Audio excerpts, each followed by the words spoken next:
Hey everyone, my name is Lucas Wolf and I'm a speaker with Minding Your Mind.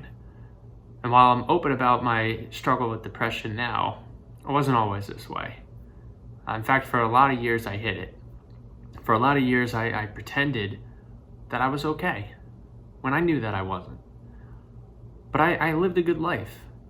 And I didn't know that people with good lives could struggle with depression. And I didn't think that I had earned the right to be depressed. And so I pretended not to be. And I thought that that was good enough. And I did that for a lot of years. And finally, after a very long time, I really started to break down. And what allowed me to really admit that it was real, this depression that I was going through, was when it was so bad that I literally, physically could not eat anymore. And I remember the morning well. I had a Wegmans Everything Bagel for breakfast, and that's one of my favorite things. They're pretty tasty, and I just couldn't eat it. I couldn't get it down. I couldn't take a bite. Every time I tried, I just started gagging, and I knew that whatever's going on up here, it's so significant, it's so severe that it's affecting the rest of me physically. And so I reached out for help, and things started to get better.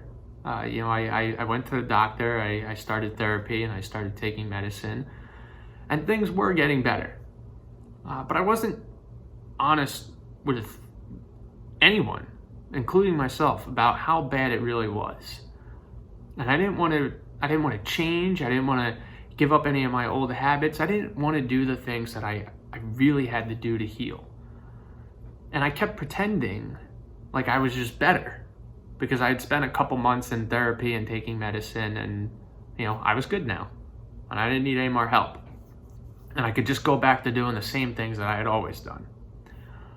And so you could fast forward about a year into my recovery, and I was scheduled for a work trip to go to Texas. I was in Galveston, so right along the Gulf Coast, so I'd be at the beach, and I'd be there for about 2 to 3 weeks. I wasn't coming home on the weekends.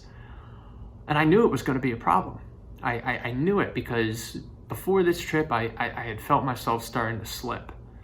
And I knew I was getting back into depression. I could feel the despair. And one of the really big things that precipitated that first break with depression was a summer that I spent in New Mexico working an internship there, where I was really isolated. I was away from all my friends and family. I didn't have a whole lot of interaction with people. And that took a bad situation and made it a lot worse. And so I knew that I hadn't dealt with any of the underlying issues for my depression, and that this trip to Texas was probably going to make what I was already going through a lot worse. But I pretended that wasn't going to happen. And I went on this trip. And predictably, every day I could feel myself slipping more and more. And towards the end of it, it was a Saturday, I walked to a Chick-fil-A. I got myself, chicken nuggets and fries and a shake, and I went on the beach. It's one of my favorite things to do. I love the beach. And I was sitting there looking at those delicious smelling chicken nuggets, and I wanted to eat them, but I couldn't. I couldn't do it. Anytime I tried, I just started gagging again.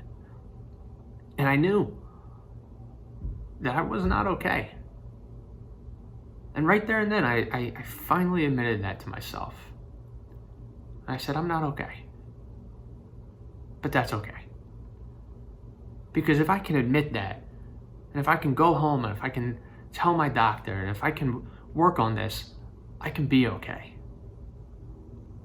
And so I live to tell people that it's okay to admit that you're not doing all right.